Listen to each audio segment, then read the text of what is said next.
Hi, welcome back to Kinesis PT and Performance. This week you guys are in for a treat. Kayleen is going to coach me through a squat. Now, squats are something I have struggled with since I was in high school. Really, the past 4 years, I've been putting in a lot of work trying to improve my squat with techniques taught to us by the Postural Restoration Institute.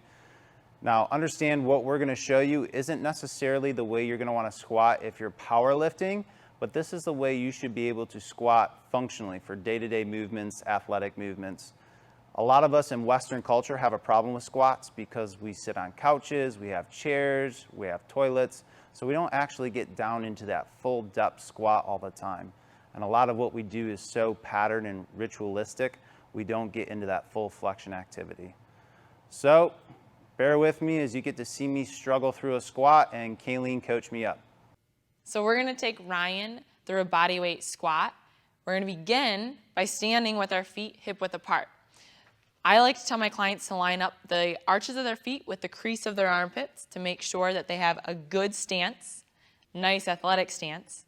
And we're going to begin by reaching out. So I want Ryan to pretend there's a chair in front of him, and he's going to reach out and down like he's pressing down on that chair. This will allow him to really get the internal obliques to engage. We're going to also start with that inhale and exhale. So inhale, expanding through that upper back, that mediastinum. Exhale, pulling all of that air out of the lungs, and ribs and belly button should draw into that spine. From here, he's going to bring his knees forward, so his knees line up with the second toe. So go ahead and knees forward, butt back, as he sits back into his heels. And he's going to go down as far as he can, right about here. So right about here, he starts to lose control of his transverse abdominis, and he starts to dump forward. And typically, he gets pinching in his hips.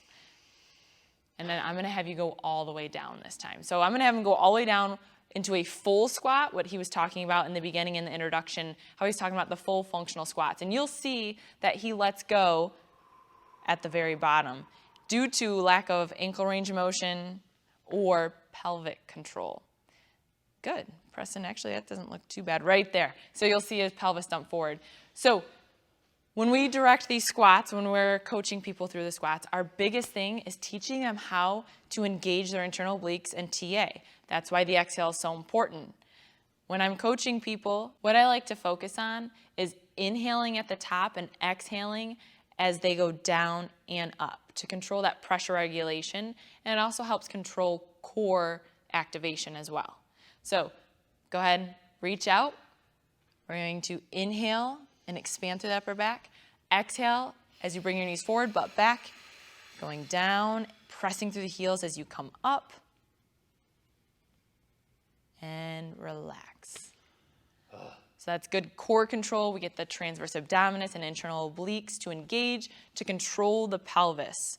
So squats are all about pelvic control. And we want to make sure that he's not dumping forward or tucking too far under. There's another common mistake that people make is tucking their tailbone under. And a lot of coaches will give that cue. I do not like that cue because what happens, people tend to use their abdominis rectus to pull them in that posterior tilt.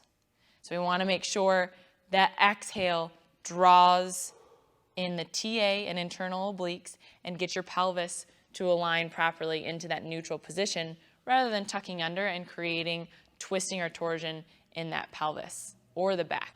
We'll take Ryan through a couple more good reps, not the full squats, just down to 90 degrees so he doesn't get that pinching in his hip and he doesn't let go of his TA and drop that pelvis into the anterior tilt. So we'll go ahead and begin reaching forward, making sure arch of the feet in line with the crease of the armpit. You're going to reach out and down to really open up this mediastinum. Inhale, expand through that upper back. Exhale, pull the ribs, belly button in. Really feel that engagement. You should feel your core the entire time you're squatting, pressing through the heels as you come up. Really focus on, too, this good shin angle. So as he's coming down, he has that good core control, good pelvis control, and he has a nice violent shin angle. We want to work on that ankle range of motion. If your knees are in line with your ankles, it's going to be really hard to form a good squat. Also, focusing on, as he's coming down, his chest drops parallel with his shins. If you're trying to get your clients to look up or stand up tall in their squats, it's going to throw their pelvis in the anterior tilt, and really it's going to be really hard for them to engage their TA and their internal obliques. Thanks for watching this video. Let us know if you have any questions and share it with a friend if you think they'd like to see it. Bye.